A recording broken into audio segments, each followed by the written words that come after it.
그 다음에 조금 법적인 이야기이긴 한데요. 계약을 잘 하시려고 그러면 법을 좀 많이 이해를 하셔야 돼요. 법을. 그래서 이 법을 좀 아시는 분이 계약 체결을 잘 합니다. 그래서 이 법규에 대한 이해가 필요하다라는 부분을 두 번째로 말씀을 드리겠습니다. 자, 우리 이제 제가 법률 상담 같은 걸 하다 보면은 많이 듣는 경우가 뭐 분쟁이 발생하면 다 법에 있는 걸로 생각을 해요. 다 법에 있는 걸로 생각을 해요. 그런데 사실 법이란 것은 우리가 어떤 분쟁에서 법이란 것은 아주 기본적인 틀만 이렇게 제시해 놓습니다. 소위 이제 왁구만 정하는 거죠. 왁구만 정하고 나머지 이제 소위 이제 뼈다구만 법에서 그 틀을 정한 다음에 나머지 살을 갖다 붙이는 것은 대부분의 계약이에요. 서로 간에 이제 합의하고 하는 그런 계약에 따라서 그 살이 붙여지는 그런 부분인데, 법을 잘 모르시는 분들은 모든 것이 다 법에 지금 들어가 있는 것처럼 생각을 하신다는 거예요.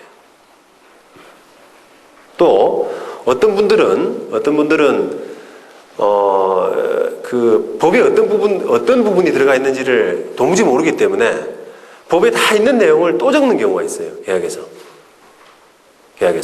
그러니까 법에 어떤 것이 있냐, 그게 없는 부분이 있다면 계약으로서 살을 붙여야 되고, 반대로 법에 어떤 부분이 있다라고 하면 그 부분은 따로 언급할 필요가 없는데, 이런 부분에 대해서 잘 몰라요.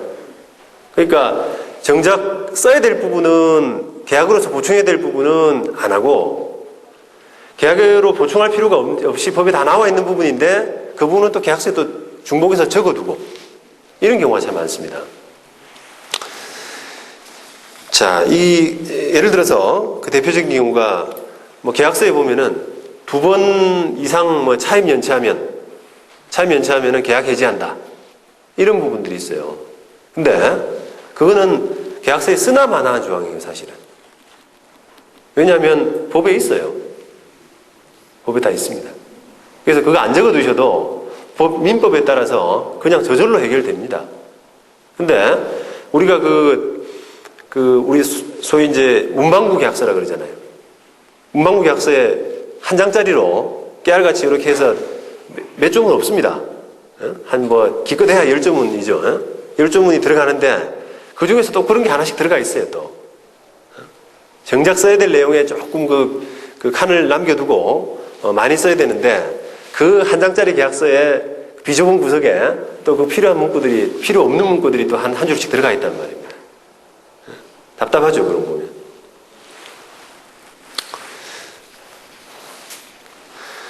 자, 반면에 우리가 이제 임대차 계약할 때 차임을 좀 안 내는 경우들이 많잖아요. 월세 안 내는 경우들이 많은데, 이 월세 안 낼 때 만약에 우리가 쉽게 생각할 수 있는 그 페널티라고 한다면은, 월세 안 내면 이자 낸다, 거기에 대해서 연 20%, 연 30% 그 지연 기간에 대해서 이자 낸다, 이렇게 페널티를 해두는 것이 가장 기본적인 부분이거든요. 근데 그런 내용은 또 잘 안 들어가 있습니다, 계약서상에. 그럼 그게 만약에 안 들어가면 어떻게 되느냐? 그러면 우리가 민법으로 이제 접근해 들어가야 되는데, 민법은 그냥 연 5%예요. 연 5%. 월세 내야 될 사람이 정상적으로 안 낼 때, 지체할 때 법정 이자는 연 5%입니다. 그럼 연 5% 가지고 어떤 페널티가 되겠습니까? 연 5% 물고 말지, 그냥. 물론 계약을 해지할 수는 있어요. 계약을. 근데 그 계약 해지라는 게 사실 쉽지는 않거든요. 그냥 그게 이제 임차인으로서는 목숨 줄이고, 그거 몇 번 안 냈다고 그래서 너 나가, 이렇게 할 수는 없잖아요, 현실적으로. 그러니까 월세만 잘 받고, 그렇게 하는 것이 또 서로 원만하게 좋을 때가 많기 때문에 그런 부분들은 필요하단 말입니다.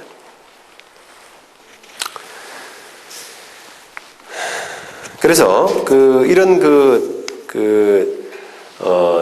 법에 어떤 부분들이 지금 들어가 있고 또 어떤 부분들은 좀 빠져 있고 하는 부분을 잘 이렇게 살펴가지고 그 계약에서 좀 법이 없는 부분들은 여러분들이 좀 단도리 한 차원에서 그 아까 말씀드린 그 뭐 위약금 같은 거, 손해배상 예정, 뭐 어떻게 안 하면 어떻게 벌을 준다, 지연 이자를 낸다, 뭐 이런 부분들이 적절하게 이제 보충이 될 필요가 있죠.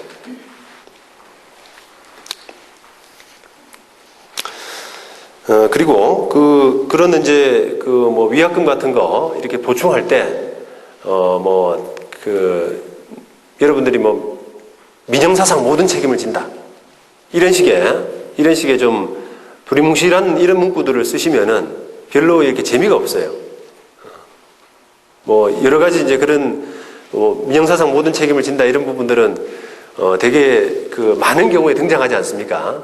꼭 약속을 지킨다 이런 뜻으로 좀 강하게 쓰는 차원에서 그런 문구를 넣기도 하는데 그게 사실은 별로 이렇게 효용이 떨어지는 별로 넣어봐야 별 재미가 없는 경우가 참 많아요.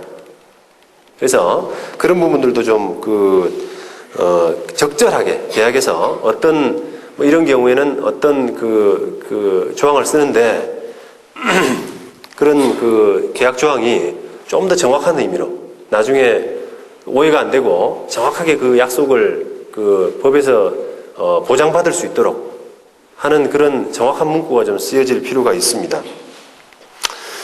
자, 뭐 아까 그 민형사상 모든 책임을 진다 이렇게 이제 말씀을 드렸는데 예를 한번 들어볼게요.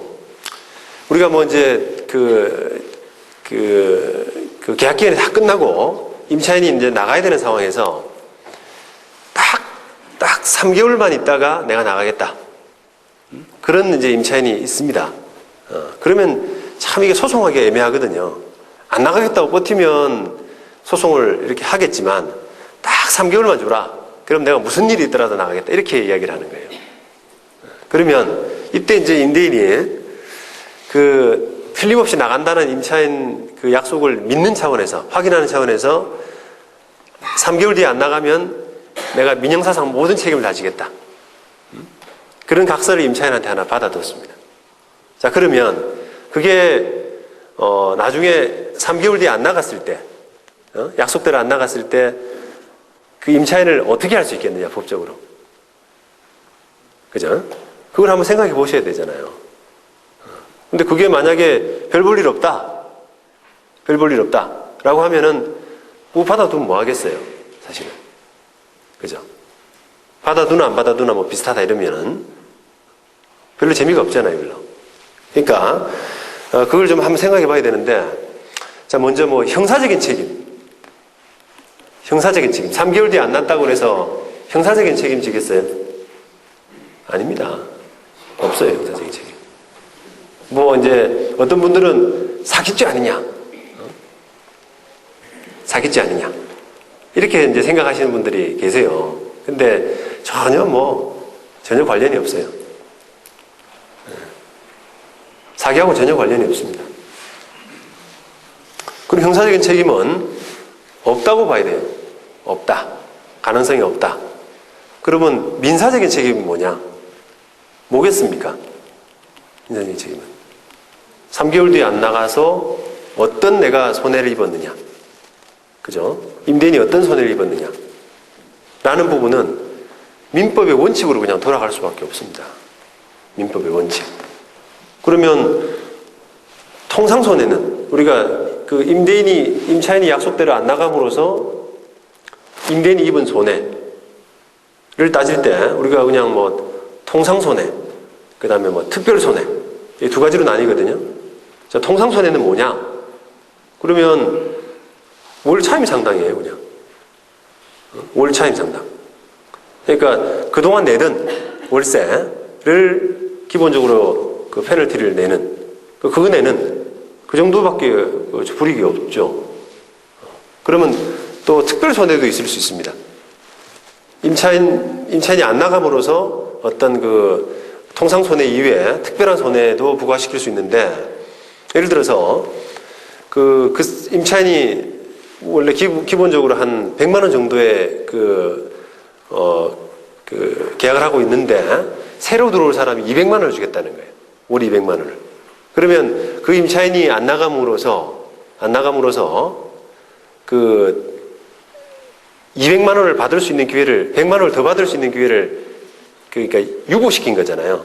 늦게 유보시킨 거기 때문에 유보된 거기 때문에 그만큼은 손해라고 할 수 있습니다.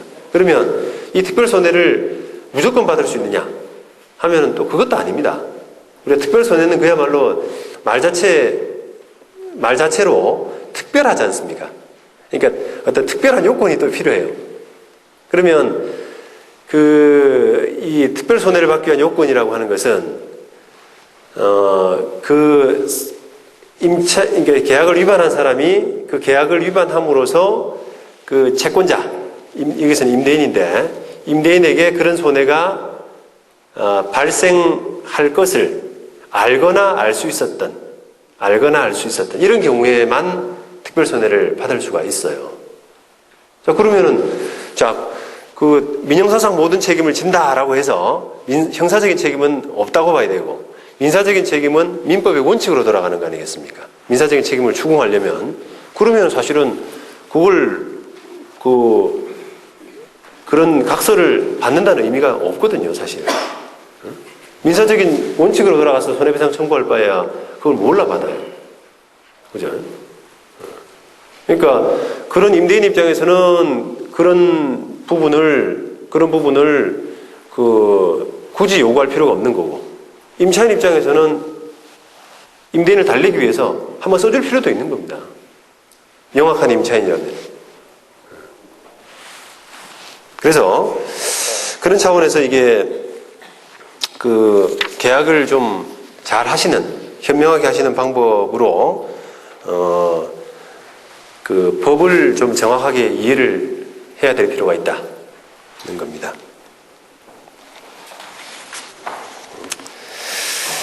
자, 그리고 그 사례를 하나 제가 더 들어보자면, 이게 제가 이제 잘 알고 있는 유명한 축구 감독입니다, 우리나라에. 근데 그분이, 제 이제 그 선배신데, 용산에 이제 빌라를 하나 분양을 받았어요. 고급 빌라인데, 그 빌라를 하나 분양을 받았는데, 이제 여러 가지 사정상 그걸 팔게 됐습니다. 근데 그 빌라가 완공이 아직 안 된, 정확하게 말하면 우리 법적으로는 이게 분양권 상태라고 하죠. 자기한테 앞으로 등기가 안 되고 그 업자가 아직 공사를 하고 있는 그런 아마 그 계약할 때가 아마 거의 다 공사가 완공돼서 정상적으로 되면 한 3개월 정도 남겨놓은 그런 상태였다고 해요. 그래서 그 분양권 상태에서 분양권을 다른 사람한테 이제 팔았습니다. 근데 이 이제 계약 과정에서 막 실랑이를 한 거예요. 이제 금액 가지고.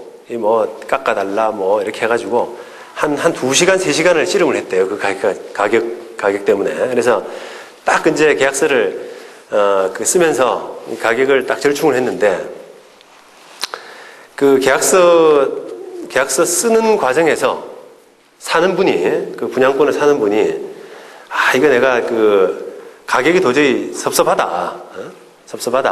좀 더 깎아야 되는데 내가 너무 많이 준 것 같다. 그래서 가격을 좀 깎는 차원에서 하나 제안을 한 겁니다.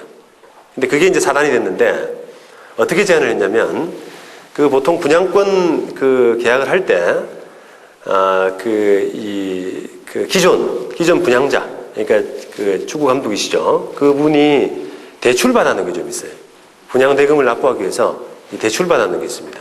그래서 그 분양권을 이제 사고 팔면서 보통은 그 대출 승계를 보통 같이 하잖아요. 그게 대출이란 것이 그 분양과 관련된 대출이 분양을 보고 이제 그 금융기관에 대출을 해주는 경우가 많기 때문에 그 분양권을 넘겨받은 사람한테 그대로 대출도 승계해주는, 넘겨주는 그런 이제 약간 관행 같은 게 있어요. 그래서 그 케이스도 역시 마찬가지로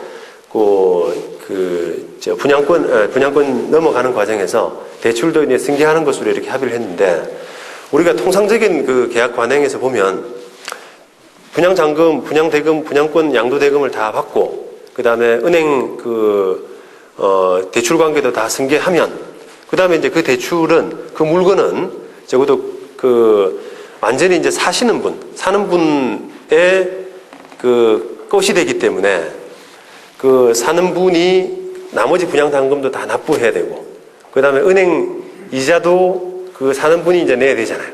그죠? 그게 이제 뭐 상식적으로나 뭐 일반 우리 거래관 행상으로나 그게 맞는 거거든요. 근데 이제 사는 분이 가격을 좀 덜 깎아가지고 섭섭해서 그 계약서 쓰면서 어떤 제안을 했냐면, 이 지금 한 3개월 정도 있으면 그 완공이 되는데, 완공될 때까지, 집이 완공될 때까지는 대출 이자를 매도인이 내라. 당신이 내쇼. 그런 제안을 했던 겁니다. 그래서 안 그래도 지금 한 2-3시간 정도 가격 실랑이 아니라고 이분이 이제 막 스트레스를 이렇게 열이 받아 있는 상황인데, 또 그거 가지고 실랑이 하기가 싫은 거예요, 이제. 그래서 가만히 생각해 보니까 뭐 한 달 이자, 은행 대출 이자가 한 150만 원 정도 나가니까, 한 이제 완공 시점이 한 3개월 남았으니까 한 3개월 하면 450만 원 정도 되더래요. 그러니까 에이 그래 막 내가 450만 원 양보하고 말지, 이런 차원에서 그 조항을 넣어뒀답니다, 계약서상에. 그래서 계약서에는 그 건물 준공 시까지 대출 이자는 매도인이 부담한다, 이런 취지로 이제 계약서에 싹 들어갔어요. 그렇게 해서 이제 끝낸 걸로 생각을 했는데, 아이고 이게 그냥 뭐 그것 때문에 문제가 벌어진 것이, 그 사이에 그 시공업자가 부도난 거예요. 분양업자가 부도난 거예요. 그래가지고 3년 동안 그게 준공이 안 되는 겁니다. 그러니까 그 사이에 그냥 대출 이자가 뭐 한 달에 150만 원이니까 한 뭐 몇 년 동안에 6천만 원 가까이 된 거예요. 지연 이자까지 포함해서. 그러다가 이제 그게 소송이 벌어진 겁니다. 결국 매수인이 매도인 보고 손해배상 해달라, 그런 소송이 벌어진 거예요. 그래서 결국은 그런 부분 때문에 이제 분쟁으로 재판까지 갔었습니다. 상대방은 그 자기가 납부하게 될 지연이자, 은행 대출이자 이런 부분들을 6천만 원 달라, 여기서 못 주겠다, 이렇게 했는데, 뭐 재판부에서 뭐 계약서상 명백하지 않느냐 이렇게 이제 나와서 아주 불리한 조건으로 그렇게 합의할 수밖에 없었어요. 사실 이제 그런 케이스를 한번 놓고 보자면은 생각을 좀 하셔야 돼요. 그러니까 우리가 이제 그래서 경험이나 또는 법적인 지식이나 이런 부분들이 계약할 때 상당히 중요하다라고 이렇게 생각을 하는데, 사실 뭐 우리 법적인 관점에서 봐서는 분양업자들이 이렇게 준공이 제대로 못 마치는 그런 경우가 참 많습니다. 오히려 그 확률로 놓고 보면, 뭐 아주 큰 기업들이 아닌 바에는 확률로 놓고 보면은 준공을 제대로 시기에 못 맞추는 경우가 오히려 절반 이상까지 된다라고 생각될 정도로 상당히 그런 경우가 많거든요. 자, 그렇다 그러면 그분이 이제 그 사회생활을 오래 하셨지만 주로 운동을 하시는 분이기 때문에 그런 경우가 생길 수 있다는 부분을 예상을 못 하신 거예요. 상상을. 그러니까 그냥 쉽게 생각해서 3개월 뒤니까 한 450만 원 되겠다, 그렇게 해서 그냥 계약서에 들어가 버리게 됐거든요. 만약에 그런 상황에서 그런 분위기 하에서 그런 조항이 들어가게 된 거라면은, 저 같으면은 그냥 450만 원을 깎아줍니다. 그런 위험 부담을 제가 안 하나요? 매매 대금 자체에서 깎고 넘겨버리고 말아야 돼요. 왜냐하면 그 뒷 상황은 내가 컨트롤할 수 있는 부분이 아니거든요. 굉장히 약간 어떤 시한폭탄 같은, 보이지 않는 위험이기 때문에 굉장히 위험한 어떤 조항입니다. 그래서 그런 부분에 들어가서는 안 되는데, 그분이 잘 이해를 못 하시고 넣어서 굉장히 낭패를 본 그런 케이스입니다.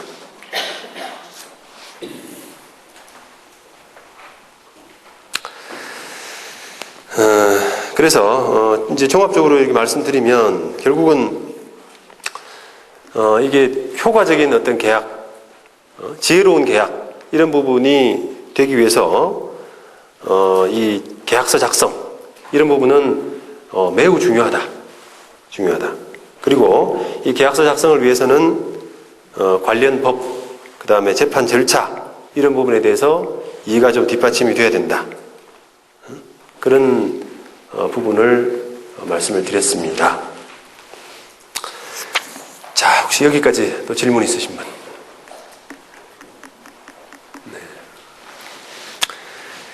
네, 그러면 오늘 강의는 여기까지 마치고요.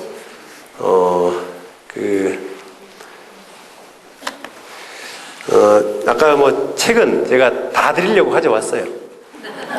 그냥 질문 좀 해주십사 하는 차원에서 제가 말씀드린 거고, 책은 지금 갖고 계시죠? 예, 그래서 책을 좀 넉넉하게 가져왔으니까 나중에 하나 기념으로 하나 가져가시기 바랍니다. 어쨌든 저 때문에 조금 여러분들 시간을 많이 뺏어서 죄송하고 장시간 경청해 주셔서 감사합니다.